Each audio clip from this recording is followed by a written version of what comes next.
सर्वेभ्यो नमो नमः। कक्षा में उपस्थित सभी सदस्यों का आदर सहित अभिवादन एवं स्वागत है। सभी सदस्य अपने अपने इष्टदेव का ध्यान करें। माता गायत्री के मंत्रों का एक बार उच्चारण अवश्य कर ले, साथ ही अपने प्रेरणा के स्रोत एवं अपने गुरुजनों को भी अंतर्मन से अभिवादन कर ले। हम लोगों के द्वारा नियमित रूप से कुंडली फलादेश पर आधारित कक्षा आयोजित की जाती है। आज की कक्षा में आज की जो विषय वस्तु है यह है ग्रहों की युति। याद नहीं करना, समझना है। यदि यह विधि हम लोग अच्छे ढंग से समझ लेते हैं तो युति फल समझना बहुत ही आसान हो जाएगा। किस ग्रह की युति कब कितनी लाभकारी होती है या कब नुकसानदायक हो सकती है, यह समझने के लिए यह एक बहुत ही प्रमुख सूत्र है। इसके लिए हम सबों को दो प्रकार से, ग्रहों को दो प्रकार से हम लोग समझते हैं। एक ग्रहों के गुण धर्म, पहला ग्रहों के गुण धर्म एवं दूसरा भावेशों के गुण धर्म। एक ग्रहों के गुण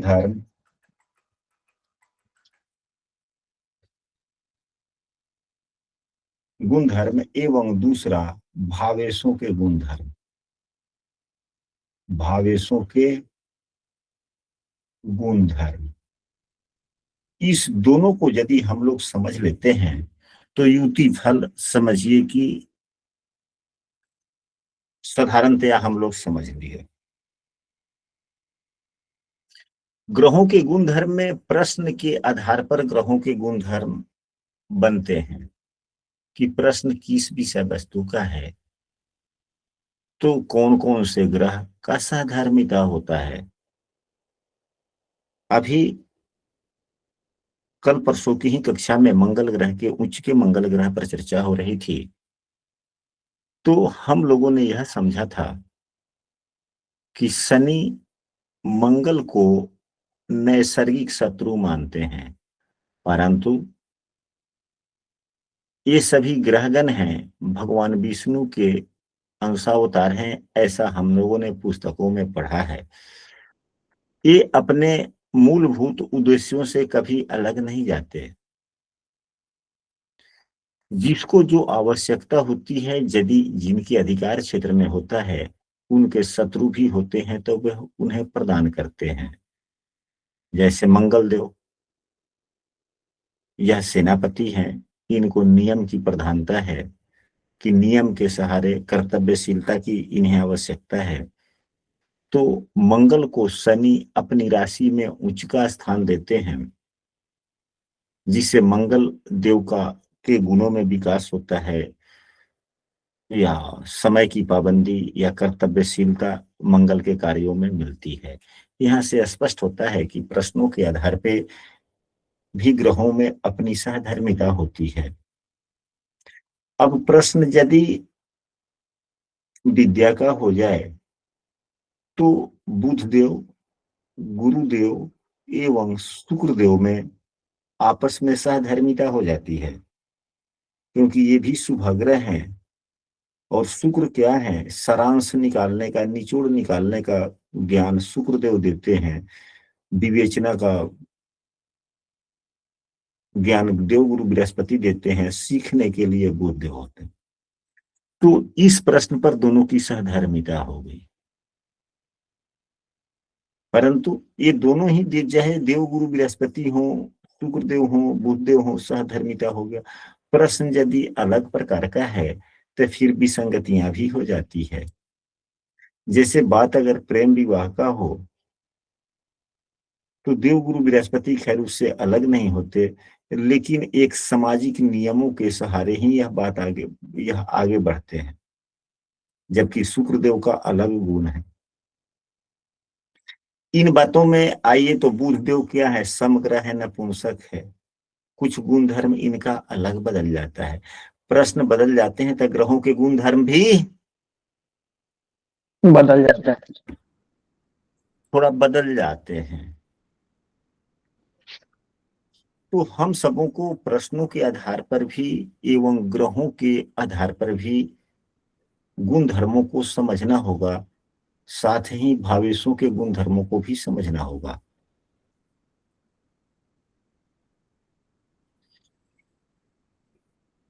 खास करके मूल रूप से यदि प्रश्नों के आधार पर ग्रहों के गुण धर्मों को अगर समायोजन न करना चाहते हैं या न जानते हैं उतना, तो ग्रहों के नैसर्गिक मित्रता भी जो है वह ग्रहों के सामान्यतः गुण धर्म के आधार पर ही निर्धारित है। ग्रहों की नैसर्गिक मित्रता के आधार पर, मतलब ग्रहों की नैसर्गिक मित्रता ग्रहों के सामान्यतः गुण धर्म पर ही निर्धारित है। इस पर हम लोगों ने पूर्व की कक्षाओं में बहुत हम अधिक बार कई बार हम लोगों ने चर्चा किया है। दूसरी बात यह है, यानी कि कम से कम नैसर्गिक मित्रता हम लोग रख ले ग्रहों के गुण धर्म में। दूसरा, भावेशों के गुण धर्म अलग अलग है। भावेशों के गुण धर्म अलग अलग हैं। वह प्रश्नों के आधार पर भावेशों के गुण धर्म का निर्धारण होता है। प्रश्न किस प्रकार का है, प्रश्नों का अवलोकन कर भावेशों के गुण धर्म का निर्धारण करना चाहिए। आज की इस कक्षा में हम सभी ग्रहों एवं भावों के गुण धर्म के आधार पर ग्रहों के युति फल पर चर्चा कर आपस में समझने का प्रयास करेंगे।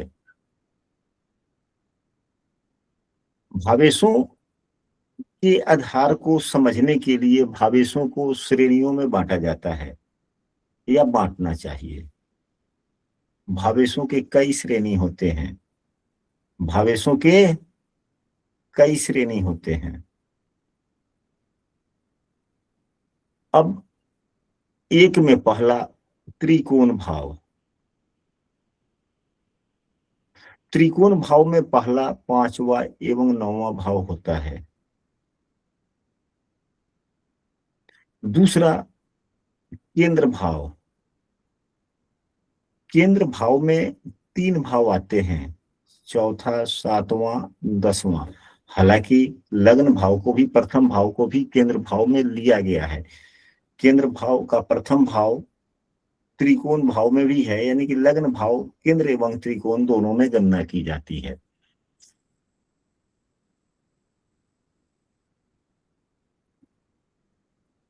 हम सबों को यह देखना चाहिए कि यहाँ पर कौन कौन से भाव हम लोगों ने लिया। तो पहला भाव, चौथा भाव, पांचवा भाव, सातवां भाव, नौवां भाव एवं दसवां भाव। इन भावों को शुभ भाव कहा जाता है। कभी भी कुंडली में यदि प्रथम, चौथे, पांचवें, सातवें, नौवें या दसवें भाव के स्वामी का कहीं भी परस्पर युति हो या परस्पर संबंध हो या राशि परिवर्तन संबंध हो या नवमांश में संबंध हो या नक्षत्रों में परिवर्तन का भी संबंध हो। कितने प्रकार के संबंध हम लोगों ने, संबंध कितने प्रकार के चर्चा किए? युति, परस्पर दृष्टि, राशि परिवर्तन, भाव परिवर्तन,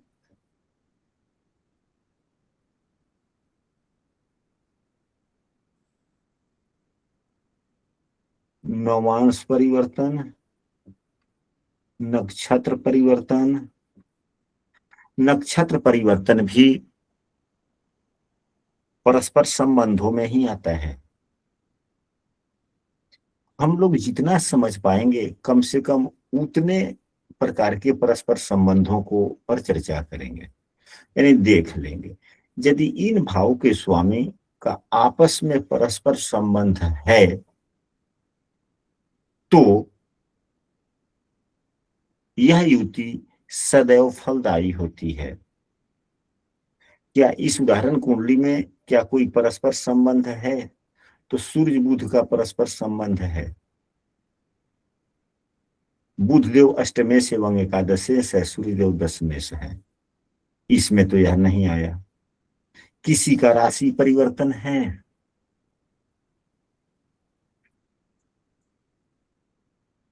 तो देव गुरु बृहस्पति 10 नंबर की राशि में है, तो क्या शनि देव गुरु बृहस्पति की राशि में है तो नहीं, यानी कि पंचमेश से किसी का राशि परिवर्तन नहीं हुआ। चंद्रमा मंगल की राशि में है, मंगल अपने स्वराशि में है, यानी कि लग्नेश एवं नौमेश का भी राशि परिवर्तन नहीं हुआ। शुक्र को देव को देखे अकेले बैठे हुए हैं यहाँ पर, इनके किसी साथ में युति नहीं है, यह सूर्य की राशि में है। सूर्य देव शुक्र की राशि में होते तो यह सूर्य देव का परस्पर संबंध होता। यहाँ पे किसी भी केंद्र भाव का कोई परस्पर संबंध बन रहा है लग्न कुंडली में? नहीं बन रहा। क्या नवमांश में राशि परिवर्तन है किसी का? जी गुरु जी, शुक्र मंगल का। शुक्र मंगल का। अब यहाँ शुक्र देव नवमांश कुंडली में वृश्चिक राशि में है और मंगल देव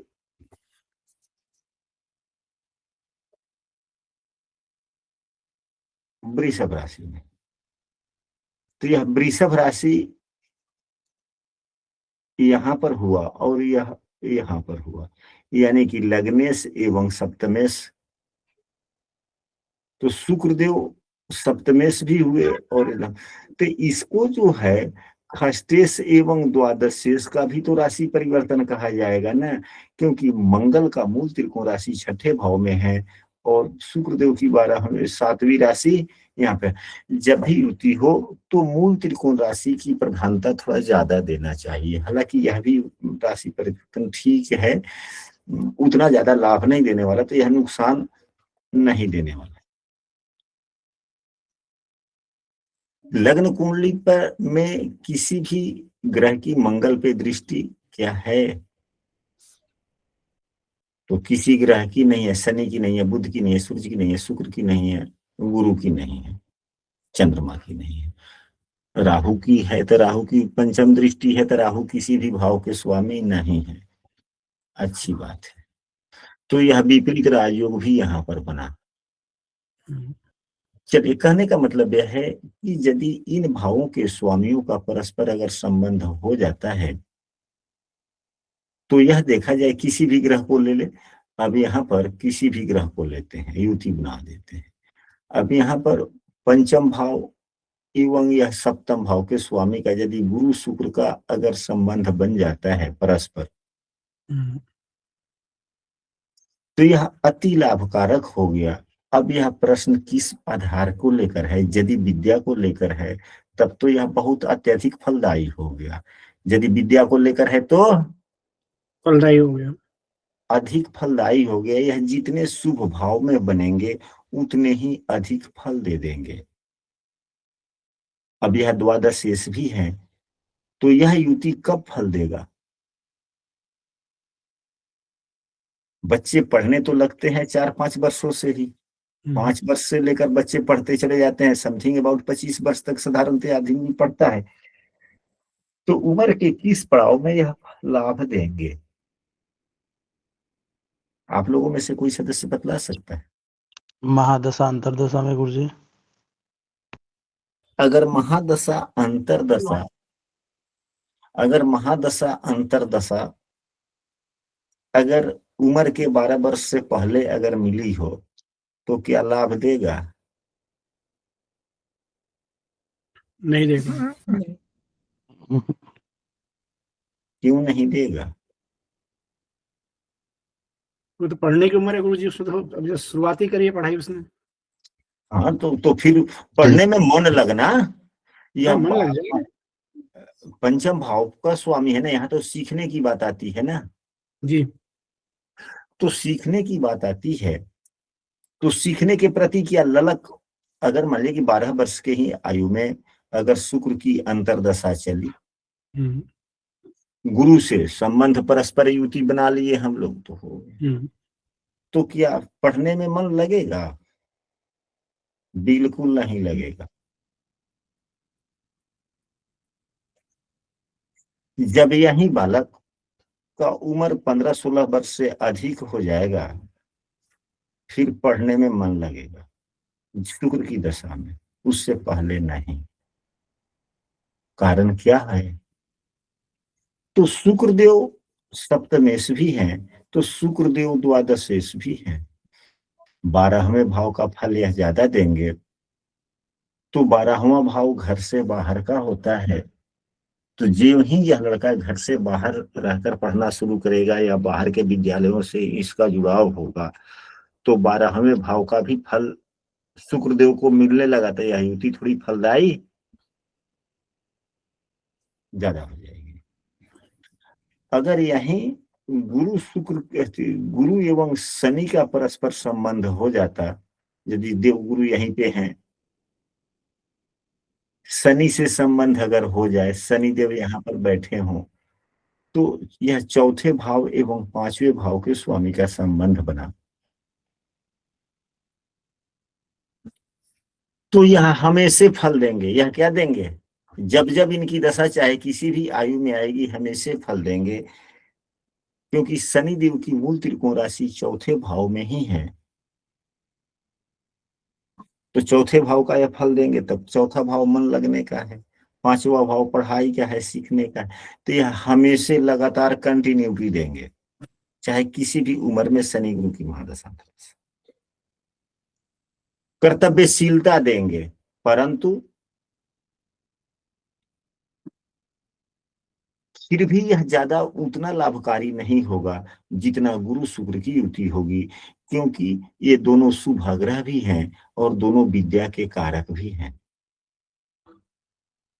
दोनों विद्या के कारक ग्रह माने जाते हैं। हालांकि शुक्र से ज्ञान विद्या नहीं देखा जाता, लेकिन जहां विद्या का विचार होता है वहां शुक्र का भी हम लोग देख लेते हैं कि यदि शुक्रदेव है, पंचम भाव को देख रहा है, तो विद्या भी देख। यदि यही दोनों अगर नैसर्गिक मित्र होते, ये तो नैसर्गिक मित्र नहीं है जी।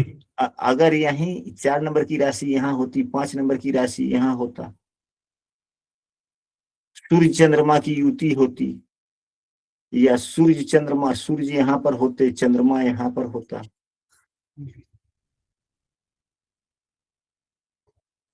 मतलब संबंध यही हो सकता है ना जी। अब यहाँ पर देखें, अगर 4 नंबर की राशि यहाँ है, 5 नंबर की राशि यहाँ है, तो क्या तो भाव परिवर्तन होगा, तो सूर्य यहाँ होगा, चंद्रमा यहाँ होगा, अगर संबंधों की बात की जाए, या युति होगा, या परस्पर एक दूसरे को देखेंगे। यही 3 प्रकार से यहाँ पर समझ सकते हैं ना। जी। या सूर्य देव कुंडली में कहीं भी हो, चंद्रमा कुंडली में कहीं भी हो, नवमांश कुंडली में राशि परिवर्तन, यहाँ पर 2 है तो यहाँ पर 3 होगा, यहाँ पर 4 होगा, यहाँ पर 5 तो लिखा हुआ है, यहाँ 6 होगा, यहाँ 7 होगा। नवमांश में भी राशि परिवर्तन हो सकता है, तो नवमांश में राशि परिवर्तन यह थोड़ा ज्यादा फल दे देता है। नवमांश का राशि परिवर्तन ज्यादा फल देगा, क्योंकि यह नवमांश का राशि परिवर्तन ग्रहगण चंद्रमा यदि क्षीण न हो और नवमांश में राशि परिवर्तन हो, तो यह लग्न कुंडली के राशि परिवर्तन से ज्यादा फल देता है। इस बात को नोट करें आप लोग। यदि सूर्य और चंद्रमा के स्थान परिवर्तन से कोई भी योग बनता है, मतलब कि स्थान परिवर्तन से जो योग बनता है वह योग उतना लाभकारी नहीं होता। हालांकि ये दोनों नैसर्गिक रूप से मित्र भी हैं, लेकिन यह स्थान परिवर्तन फल नहीं देता। अगर सूर्य ही 10 में से हो, चंद्रमा 9 में से हो, राशि परिवर्तन हो, तो यह फल उतना नहीं देता। सूर्य एवं चंद्रमा की युति भी फल नहीं देता किसी। हालांकि ये नैसर्गिक आपस में मित्र हैं, हम लोग अपवाद पर भी चर्चा करते चल रहे हैं। कारण यह हो जाते हैं कि सूर्य एवं चंद्रमा जब युक्त होते हैं तो चंद्रमा क्षीण हो जाता है, या चंद्रमा या सूर्य का राशि परिवर्तन होता है, यहाँ भी चंद्रमा क्षीण ही होता है। तो जब चंद्रमा क्षीण हो जाएगा तो भाव का ही स्वामी क्षीण हो गया, बल ही नहीं है चंद्रमा में, तो क्या लाभ मिलेगा? नहीं मिलेगा। सूर्य एवं चंद्रमा का आपस में एक बात और सुने, यह जो हमारे टॉपिक में नहीं था लेकिन बातें आ गई तो अब चर्चा हो रही है तो हो जाए पूरा। सूर्य एवं चंद्रमा जब एक दूसरे के सामने होते हैं तो चंद्रमा पूर्ण बलवान होता है। चंद्रमा पूर्ण बलवान, पूरा फल राशि पर पूरा फल देता है। परंतु हमारे गुरुजनों का कहना है, ऐसा मैंने पुस्तकों में नहीं पढ़ा, कुछ बातें ऐसी होती है कि गुरुजन अपने अनुभव के आधार पर बोलते हैं और उन सूत्रों को यदि हम कुंडली पर लगाते हैं तो वह सही भी पाते हैं।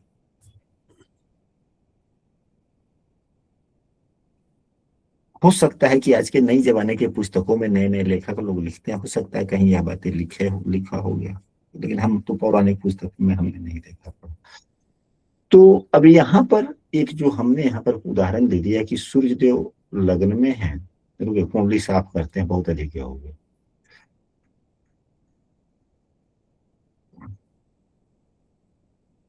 युति संबंध का पर्सनल एक प्रमुख विषय वस्तु है कि युति अगर बन रहा है और उस युति में या दृष्टि ही बन रही है, कुछ भी बन रहा हो और उसमें ग्रहगण अगर कोई एक या दोनों की युति कुंडली के छठे, आठवें, 12वें भाव में होता है तो युति का फल कम मिलता है। अन्य जितने शुभ भाव में बनेगा उतना ज्यादा फल मिलता है, यह सामान्य नियम है।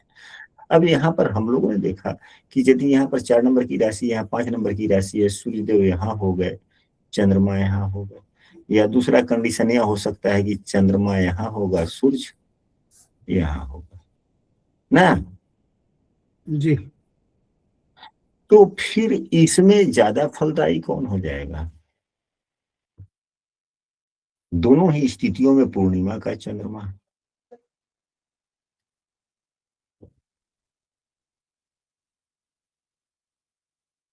क्या आप लोग बता सकते हैं या दोनों बातें एक ही है? सूर्य हो जाएगा ना? हाँ जी, सूर्य देव हो जाएंगे। हाँ, तो हमने कहा कि सूर्य लग्न में है, चंद्रमा 7वें है, परस्पर दृष्टि बनी, या सूर्य चंद्रमा बलवान हो गया। सूर्य 7वें हो, चंद्रमा लग्न में हो, तब भी तो 7वीं दृष्टि बनी। यहाँ पर 8 नंबर की राशि न लीजिए, क्योंकि यहाँ पर 5 हुआ तो 6, 7, 8, 9, 10, 11, 12, 1 नंबर की राशि। फिर तो गुरु जी जिसमें सूर्य लग्न में बैठे वो ज्यादा बलवान होगा कि उच्च के हो गए वहां पे सूर्य। ठीक है, यदि उच्च के न हो, राशि की अभी प्रधानता नहीं है यहाँ पर। हाँ, दोनों में से कोई भी एक ग्रह उच्च का हो गया तो ज्यादा बल अच्छा हो गया। गुरुजी तत्कालिक शत्रु भी तो हो जाएंगे। जब आमने सामने है तो तत्कालिक शत्रु कैसे हो जाएंगे? हमने 2 कंडीशन रखे, यहाँ पर युति फल समझना है तो किसी न किसी एक चीज को तो आधार लेकर बढ़ेंगे ही बढ़ेंगे। कहने का मतलब है कि यदि राशि की प्रधानता न दी जाए, लग्न में सूर्य बली होंगे, सूर्य वाला ज्यादा अच्छा रहेगा क्योंकि चंद्रमा का सपोर्ट मिलेगा उनको। अच्छा ठीक है, अगर 7वें भाव में अगर सूर्य बने, अगर सूर्य देव है 7वें भाव में सूर्य हो जाएंगे और लग्न में चंद्रमा हो जाएगा, तो क्या चंद्रमा का सपोर्ट सूर्य को और सूर्य का सपोर्ट चंद्रमा को ना मिला? नहीं मिलेगा, लेकिन लग्न भावनात्मक ज्यादा हो जाएगा गुरुदेव। चंद्रमा पूर्ण बलवान हो जाएंगे। चंद्रमा लगन में होगा तो भावनात्मक हो जाएगा, ये कि सूर्य लगन में होगा तो ज्यादा लॉजिकल रहेगा। हाँ, चलिए, आपकी यह बातें सत्य है। हमारे कहने का आधार कुछ और भी था। सूर्योदय के समय बातें अगर यहाँ पंचम भाव से संबंधित प्रश्न, चूंकि विद्या का हम लोगों ने मान लिया, विद्या में उत्तरोत्तर विकास चाहिए, विद्या में उत्तरोत्तर विकास चाहिए, और अज्ञानता में प्रकाश उत्तरोत्तर वृद्धि चाहिए। अज्ञानता में प्रकाश में उत्तरोत्तर वृद्धि चाहिए। अब यहाँ से सूर्य की रश्मियां परखर होती चली जाएगी, यानी कि यह दिन का समय हो गया, सूर्य बलवान होते चले जाएंगे, यह शाम का समय हुआ, चंद्रमा यहाँ से बलवान हो। यानी कि यदि दृष्टि यदि एक दूसरे से सातवें हो सूर्य और चंद्रमा, तो सूर्य लग्न से लेकर 8वें भाव तक हो और चंद्रमा सप्तम से लेकर दूसरे तक हो, यानी कि जब रोशनी की आवश्यकता होती है उस समय भाव यही है ना, यानी कि दिन भाव में सूर्य हो और रात्रि भाव में चंद्रमा। चंद्रमा हो। तो सूर्य चंद्रमा का ज्यादा फल मिलता है प्रथम दृष्टियों का। अगर सूर्य देव अगर यहाँ पर हो जाते हैं और चंद्रमा यहाँ पर हो गया, फिर क्या हुआ? ग्रहों के गुण धर्मों को भी, जैसे सूर्य चंद्रमा पर यह नियम लागू होता है, अन्य ग्रहों पर लागू नहीं होता। पूरी दिन रात का फर्क हो गया, क्योंकि सूर्य रात को कमबलीन हो जाता है और चंद्रमा दिन में। तो फिर फल में अंतर हो गया कि नहीं हो गया? हो गया गुरुजी। बातें स्पष्ट हो गई? जी जी गुरुजी। कहने का मतलब यह है कि यदि अब यहीं पे चौथे भाव के स्वामी, जो पहले से जो कुंडली बनी हुई है, चौथे भाव के स्वामी शनि देव हैं और और 7वें भाव के स्वामी शुक्रदेव हो गए, यदि इन दोनों की युति हो जाए तो यह तो हर प्रकार से सहधर्मिता हो गया। दोनों केंद्र भाव के भी हो गए, दोनों नैसर्गिक रूप से मित्र भी हैं। यानी कि जो हम लोगों ने पढ़ा कि पहला, चौथा, 5वां, 7वां, 9वां, 10वां, इन भावों के स्वामी का परस्पर संबंध भी हो और ये लोग नैसर्गिक मित्र भी हो, तो फल ज्यादा मिलता है। या प्रश्नों के आलोक में भी यदि नैसर्गिक मित्रता न भी है तो प्रश्न जिस प्रकार का है उस प्रकार के प्रश्नों के आलोक में यदि सहधर्मिता बनती है तो एक दूसरे के पूरक हो जाते हैं और एक दूसरे के लिए मदद करते हैं और एक दूसरे की दशाओं में लाभ भी अच्छे फल देते हैं, अच्छे फल। अब एक ही ग्रह की दशाएं चल रही हो, जीवन में सभी व्यक्ति के जीवन में किसी एक ग्रह की महादशा, किसी एक ग्रह की अंतर्दशा चलती है। जीवन में कुछ उन्हीं दशाओं में कुछ सुखद घटनाएं भी होती है, कुछ दुखद घटनाएं भी होती है। दोनों ही होती है। तो अब किस प्रश्नों के आलोक में वह ग्रहों में सहधर्मिता नहीं है, तो जिस प्रश्नों के आलोक में ग्रहों में सहधर्मिता नहीं है उस प्रश्नों से संबंधित विषय वस्तुओं में हानि होती है। जिस प्रश्नों के आलोक में सहधर्मिता बनती है उस प्रश्नों पर लाभ होता है। लाभ होता है। एक दूसरा यह तो हो गए मतलब कि त्रिकोण भाव एवं केंद्र भाव पर आधारित। दूसरा जो होता है धन भाव, केंद्र त्रिकोण की बात आ गई। अब धन से संबंधित भावों की भी श्रेणियां हैं। तो धन से भाव प्रमुख रूप से 11वां एवं द्वितीय दूसरा है। प्रमुख रूप से 11वां एवं दूसरे भाव को धन भाव कहा जाता है। ये भावों में सहधर्मिता हो गया, भावों में सहधर्मिता हो गया। प्रश्नों के आधार पर भावों की सहधर्मिता बढ़ती चली जाती है। अभी जैसे विद्या बुद्धि की बातें थी तो इसमें और सहधर्मिता रूपी भावों का भी हम लोग चयन कर सकते हैं, यानी कि प्रश्नों के आलोक में सहधर्मिता किस किस भावों की बन रही है इसका हम सबों के पास में विस्तृत ज्ञान होना चाहिए। अब जैसे कि विद्या बुद्धि के लिए सहधर्मिता वाले भाव कौन कौन हो जाते हैं? बुध, गुरु और शुक्र। चौथा भाव, 5वां भाव, 9वां भाव, दूसरा भाव।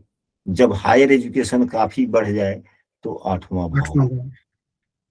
जब हायर एजुकेशन जब तक नहीं है तब तक 8वें भाव को छोड़ा जाए। यह 4 भाव, यह विद्या बुद्धि से संबंधित प्रश्नों के लिए सहधर्मी भाव हो गए कि नहीं हो गए? जी जी गुरुजी। तो प्रश्नों के आलोक में सहधर्मी भावों को पहचानना एवं पहचान करके तब फलादेश करना तो उत्तम हो जाता है। अब जितना हम लोगों का ज्ञान बढ़ता जाएगा उतने गुण तत्वों के सहारे समझते चले जाएंगे। अब इसी में चौथा पांचवा, तो चौथा पांचवा नौवां भाव भी है। अब गुरु चंद्रमा की यदि युति हो जाए या परस्पर संबंध हो जाए, फिर क्या कहना, ये तो भाग्य भी है, बुद्धि भी। और देवगुरु बृहस्पति दूसरे भाव के भी स्वामी,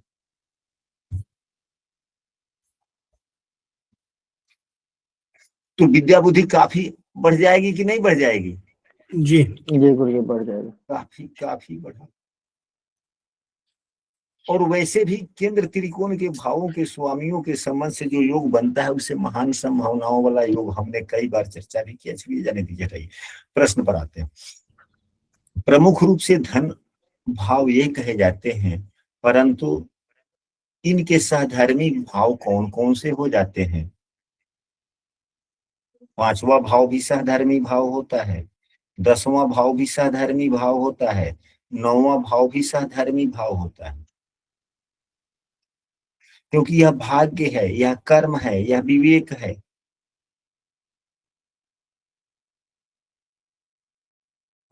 धन भाव के लिए आप लोग भी कभी कभी कुंडली का फलादेश करते हैं तो पंचमेश का संबंध बनना धन में सहायक होता है या हानि हो जाता है?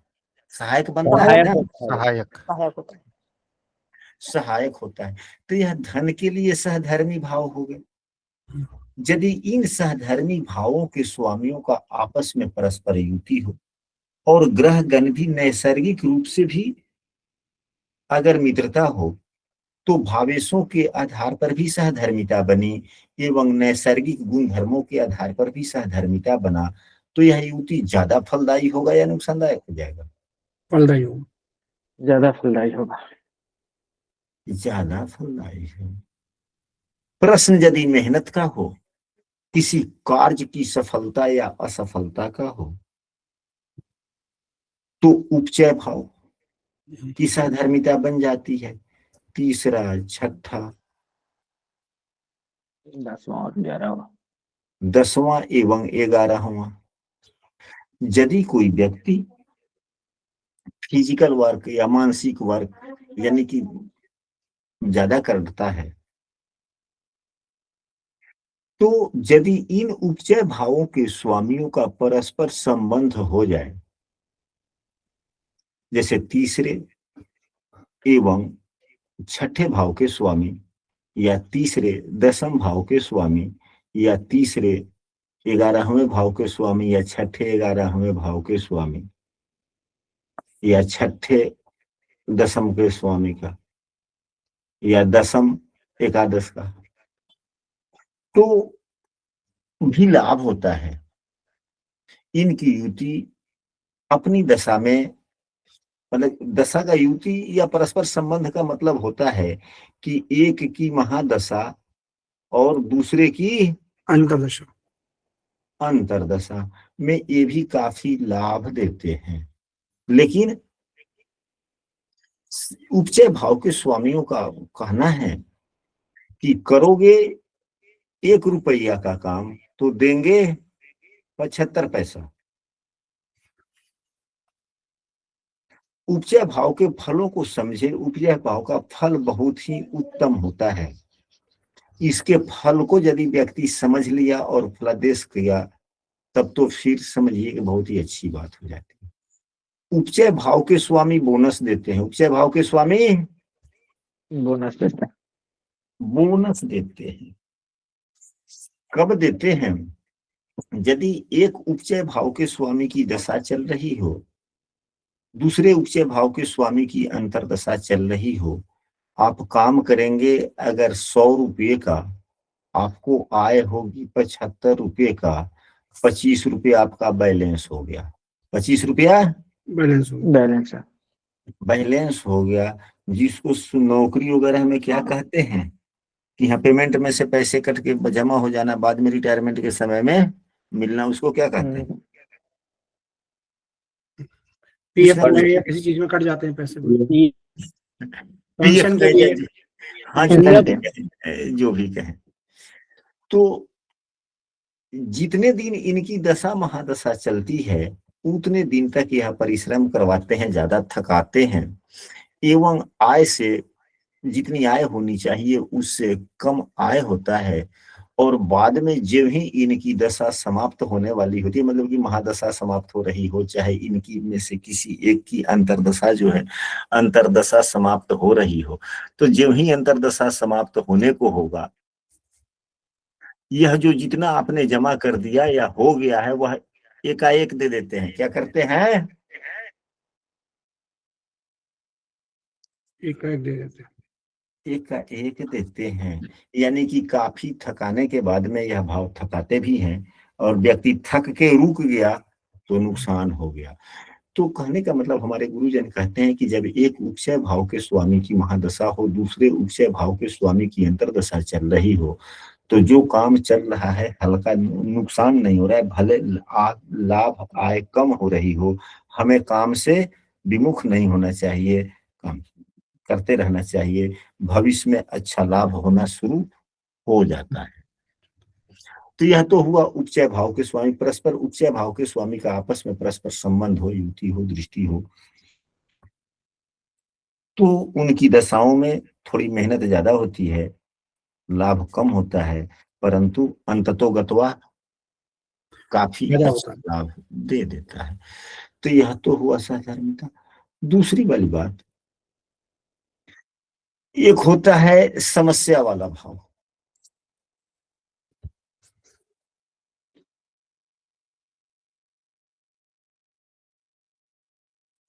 जो किसी भाव के फल को कमी कर देते हैं। वह भाव कौन सा है? तो 8वां भी है, 12वां भी है, 6ठा भी है, लेकिन 6ठा इसमें सबसे कम, जिसे त्रिक भाव कहा जाता है।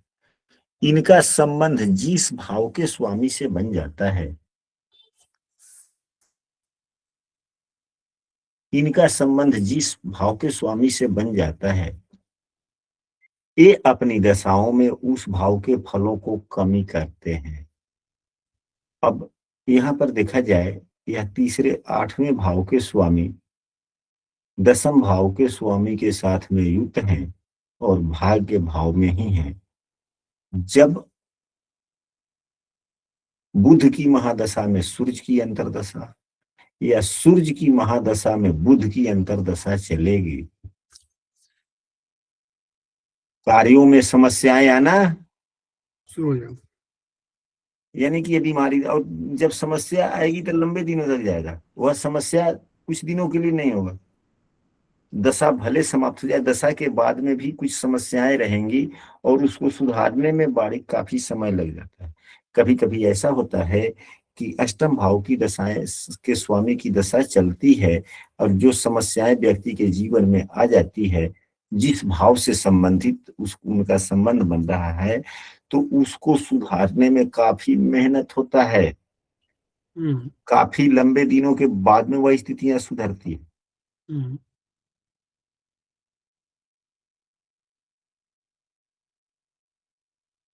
इसके बाद में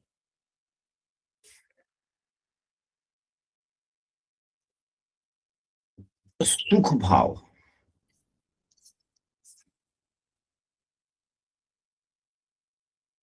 जिसे स्त्री भाव भी कहा जाता है, यह चौथा एवं 7वां भाव है।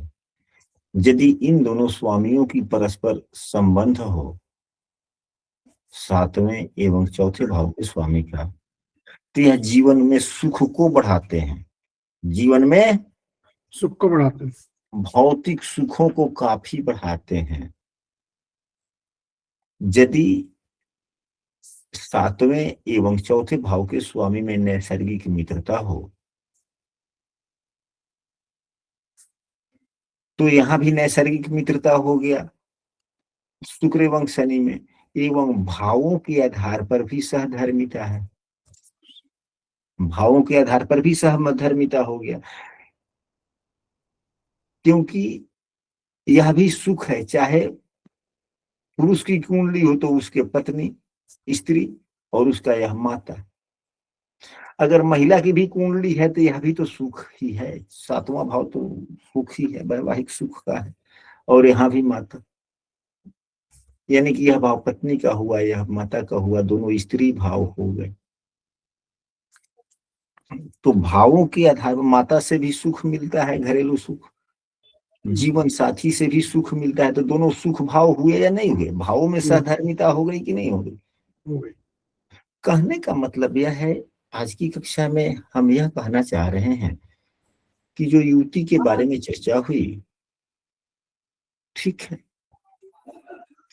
अब भावों की सहधर्मिता को देखें कि युति किन किन ग्रहों की है और वह भावेश किस किस भावों के हैं, परस्पर संबंध किसका किसका है और वह किस किस भाव के स्वामी हैं।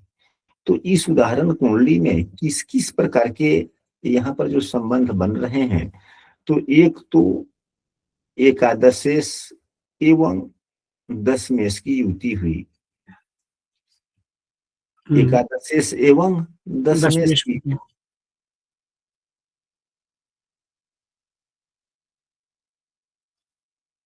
तो यह धन से संबंधित भाव तो है। तो क्या सूर्य की महादशा में बुध की अंतरदशा या बुध की महादशा में सूर्य की अंतरदशा आएगी? तो अभी हमने कहा कि दशम भाव से संबंधित समस्याएं आएगी, कार्यों में समस्याएं आएगी, क्योंकि दशम भाव का स्वामी अष्टमेश के साथ में युक्त हो गया, लेकिन दशम भाव का स्वामी एकादशेश भी तो शेष भी तो युक्त है।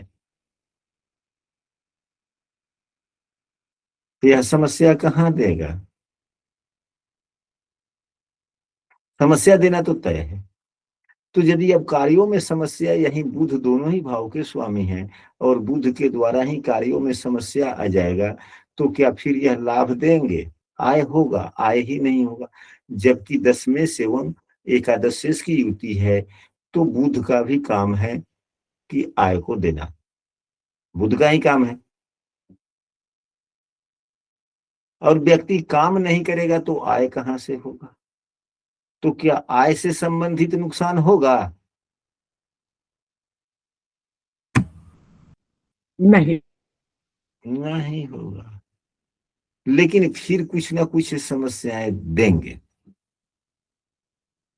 क्या देंगे?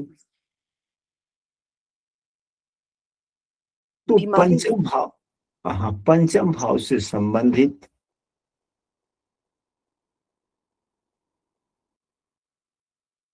या छठे भाव से संबंधित, पंचम या छठे भाव से संबंधित शरीर के अंगों पर बीमारियां देंगे, या मैंने पंचम नहीं, दशम या एकादश भाव के स्वामी, एकादश भाव से शरीर के जिन अंगों का विचार किया जाता है उन अंगों में समस्याएं देंगे, या नहीं, हाँ, उन अंगों पर समस्याएं देंगे, ठीक। लेकिन अब इन दोनों अंगों में, क्योंकि बुध यहाँ के भी स्वामी हैं और सूर्य से अस्त है, बुध दशमेश के साथ में है, दशमेश को पीड़ित कर रहे हैं अष्टमेश के गुण से। ये सभी बातें समझना अत्यावश्यक है, समझना अत्यावश्यक है। कहने का मतलब यह है कि कहाँ के लिए समस्याएं देंगे। तो अब देखा जाए, देवगुरु बृहस्पति की 11वें भाव पर दृष्टि है। नियम यह है कि जिस भाव पर देवगुरु बृहस्पति की दृष्टि पड़ती है उस भाव से संबंधित नुकसान नहीं होता, या जिस भाव पर सुभग्रह की दृष्टि है या सुभग्रह की स्थिति नुकसान नहीं होती। तो यहां तो कम से कम गुरु की दृष्टि हुई,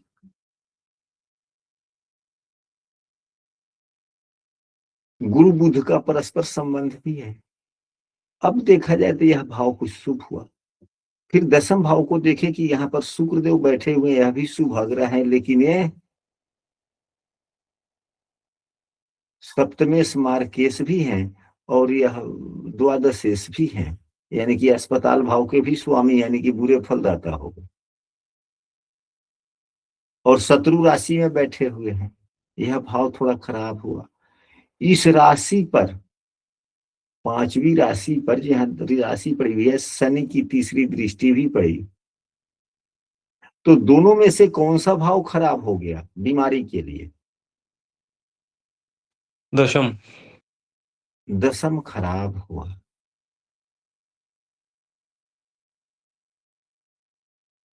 तो अब 10वें भाव से पिताजी का भी विचार किया जाता है, 10म भाव से शरीर के अंगों का भी। तो पैर से संबंधित समस्याएं, यानी कि यहां तक कुल्हा होता है, कुल्हा से नीचे का, जांग से भी नीचे का भाग हुआ, पिताजी को समस्या।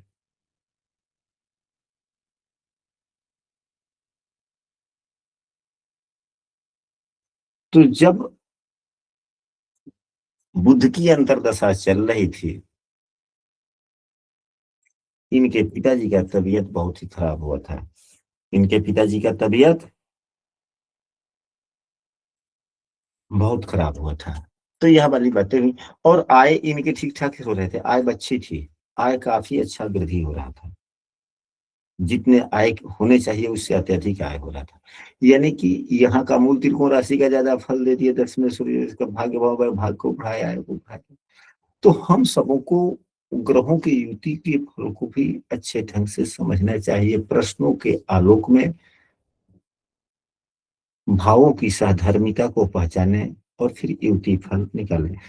तो आज की कक्षा में इतना ही तक। कल की कक्षा में फिर प्रश्नकर्ता प्रफुल्ल महाराज जी ही रहेंगे। हम प्रफुल्ल महाराज जी से पुनः सुझाव लेना चाहते हैं। जी गुरुजी। यह ग्रहों की युति पर जो आज चर्चा हुई, इसमें आपके कैसे कैसे प्रश्न के समाधान हुए और ग्रहों से युति से संबंधित जो बातें प्रश्न आपने लिखा था उसमें हमने यहाँ तक समझा, यह चर्चा हुई। और कौन कौन सी बातें अभी रह गई आपके प्रश्न में, सो बोला जाए, उस पर हम लोग कल चर्चा करेंगे। नमो नमः सर्वेभ्यः सभावती विश्व गुरुदेव। मैं तो सच बताऊं तो थोड़ा सा मैं हतप्रभ हूँ कि मैंने सोचा था उससे कुछ ज्यादा ही हमको सीखने मिला और जानने मिला, और कुछ नया ही है, आज अलग ही है, और मैं पूर्णतः संतुष्ट हूँ। कोई मेरा और प्रश्न नहीं गुरुदेव। अस्तु। हाँ, अब कोई ग्रह कितने अंशों पर उच्च नीच का होता है? अगर कोई ग्रह चाहे किसी भी अंश पर उच्च हो, जैसे बुध देव 15 अंशों पर उच्च के होते हैं तो ये तो ठीक है जी, चलिए। अगर मंगल देव 28 अंशों पर ही उच्च के होते हैं तो 10 नंबर राशि में यहाँ पर मंगल देव 28 अंशों के उच्च के हो गए, तो यहाँ पर कर्क राशि में 28 अंशों के नीच के होंगे। तो यहाँ पर सबसे अच्छे फल देने वाले हो गए, यहाँ पर सबसे खराब फल देने वाले हो गए। फिर यहाँ से जब आगे बढ़ेंगे तो शुभ फल इनका वृद्धि होने लगता है और पुनः यहाँ तक आते आते पूर्ण बली हो जाते हैं। यहाँ से धीरे धीरे कम होने लगता है। ये नहीं कि यहाँ से जब ही 28 अंशों से 30 अंशों के आ जाएंगे तो फिर नीच फल देने लगेंगे, थोड़े देंगे, नहीं देंगे। ये नहीं कि हाँ अब यहाँ पर 20 अंशों के होंगे तो यह फल ही नहीं देंगे, थोड़े होता है। यहाँ पर सबसे बुरे फल, यहाँ पर सबसे अच्छे फल, तो इधर से फल धीरे धीरे वृद्धि होता चला जाता है और यहाँ से फल धीरे धीरे कम होना शुरू हो जाता है। बीच में शून्य फल हो जाता है, यहाँ पर माइनस हो जाता है। तो जो ग्रह जहां पर अपने उच्च राशि का होता है, कम संभवतः वह पूरी राशि अच्छा ही फल देता है। अब अंशात्मक मान कोई ग्रह 3 डिग्री पर उच्च का है तो कोई 15 डिग्री पर है, तो कोई 28 डिग्री पर है, तो कोई 10 अंशों पर है, इस प्रकार से। तो वह भी याद रखा जा सकता है, कैसी पुस्तक में पढ़ा जा सकता है। चलिए ठीक है।